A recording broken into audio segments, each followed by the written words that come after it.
Hey everybody, this is the weekly update from Congress. I'm going to talk a lot about one thing because quite honestly, we only did essentially one thing all week, which is a whole other story. But House Resolution 24, the House of Representatives voted on it's a resolution, so it's a sense of Congress that the Robert Mueller report, of course the special counsel investigating Trump-Russia collusion, be made public.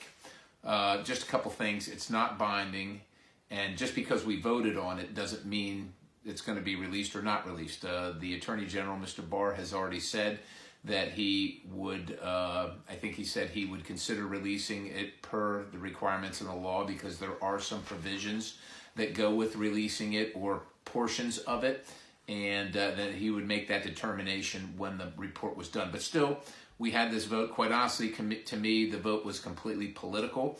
But here's why I struggled with it. And I voted yes for it because I think the country has been dragged through this issue for 2 years now. I don't know how many millions of dollars we've spent on this investigating Russia collusion thing.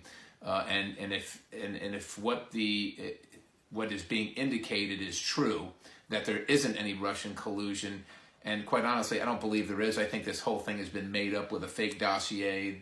A dossier is just a file that was created by the Clinton campaign with Christopher Steele, and it was purchased by the campaign and put out in the media, and that was the genesis of the Foreign Intelligence Surveillance Act, court action against President Trump and his associates in the surveillance and all that stuff. I just think the whole thing was made up, and we've spent 2 years dealing with it. So in that context, I think it is important that the American people know what the truth is. That if it exonerates the president, that they know that. If there's something there, that they know that. So I think that's important. On the other hand, just think about this. The Department of Justice conducts hundreds, maybe thousands of investigations every single year. And if no charges are brought, they don't issue the report. And the reason they don't do that is because the person that they're issuing the report on has no way to get their credibility back, to get their reputation back. The Department of Justice would issue a report that says, this person's a really bad person, but we didn't charge him. See, we don't do that in America, and that's why I had a problem, if you remember back a couple years ago when they did it to Hillary Clinton. Now, you know I'm no fan of Secretary Clinton, but I didn't think it was appropriate that the FBI come out and say, well, we think she did this wrong and this wrong and this wrong, but we're not going to charge her. If you think she did something wrong, she should be charged. If you don't think she did something wrong, then you say there are no charges and you move on.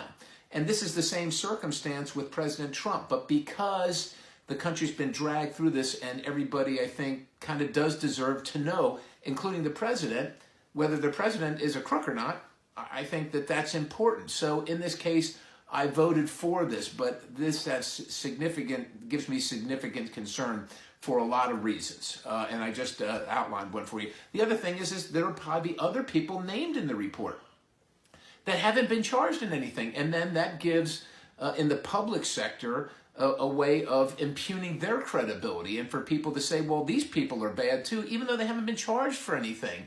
And this is not how our Department of Justice is supposed to work. Especially one of the other parts of the resolution is that the resolution talks about how great Robert Mueller is. I don't think Robert Mueller is a great guy. I think I've got a very low opinion of him for many reasons, and so, but they put that in there. And so, to me, I had to weigh: is it more important that the American people know, or is the other parts of this resolution that I'm concerned with a problem? Again, it's non-binding, but I also think that because I think this is a political party using the instruments of federal power to attack and impugn another political party, that the genesis of the report is specious to begin with, and it jeopardizes law enforcement in general and the FBI and the DOJ in particular. It jeopardizes their credibility because they are being used as a weapon by one party to impugn another party. But that's essentially what we just spent the whole week doing. We didn't deal with the infrastructure bill, as you know. I'm on the Transportation and Infrastructure Committee. This is really important to our state, to our Commonwealth, and to our particular area. And just so you know, from a legislative standpoint, we're talking about it's about the middle of March right now.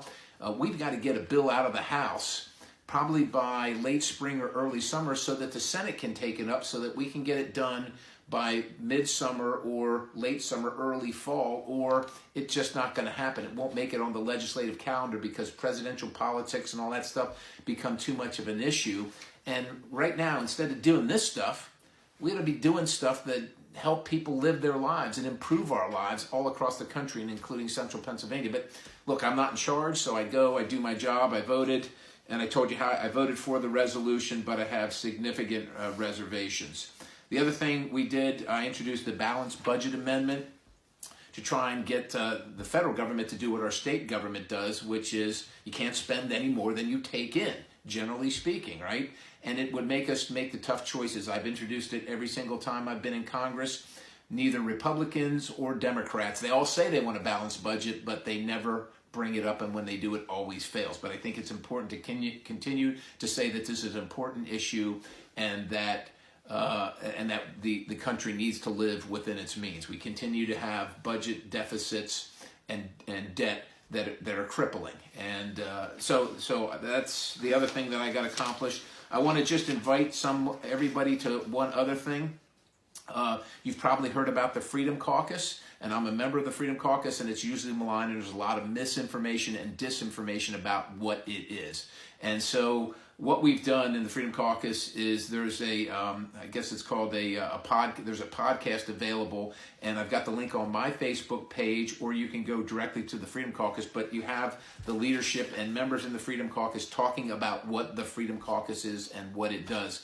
And I just encourage everybody, instead of listening to whatever Politico from Washington, D.C. writes about what they think the Freedom Caucus is, or instead of listening to what the leadership in both the Democrat and the Republican Party think it is, find out for yourself from the people that have joined it and are trying to get something accomplished. And just as a recap, we're about 2.5 months into the session now. I just was thinking about what we've gotten accomplished in 2.5 months. It seems to me, with the new Democrat Socialist Party in charge, we've enabled anti-Semitism because we haven't done anything to rebuke it. We're really embracing socialism, which really flies in the face of personal property rights and personal freedom, in my opinion. The House has stood for infanticide. Literally, we're calling the post-birth abortion, but it can't be an abortion after birth. But essentially, that's what we stand for now, I guess. Violating the First Amendment in H.R. 1 and infringing on the Second Amendment without any resolution to the violence that we see. That, the violation of the Second Amendment, in my opinion, did nothing to fix the problems that we are having with gun violence in our communities.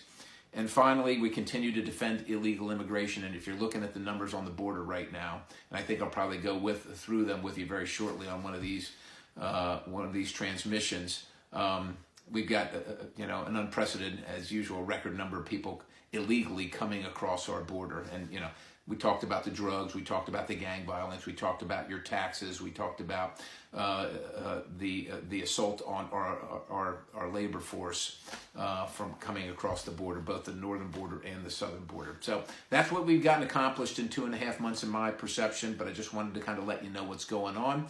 Next week is a district work period, so we will be in the district with meetings and tours. People that's been backing up, people have been looking to come into the office and talk about the issues that are important to them. So that's what will be happening next week. We won't be in Washington, D.C. So till the next report, I hope your family's well, and I hope you have a great week. God bless you.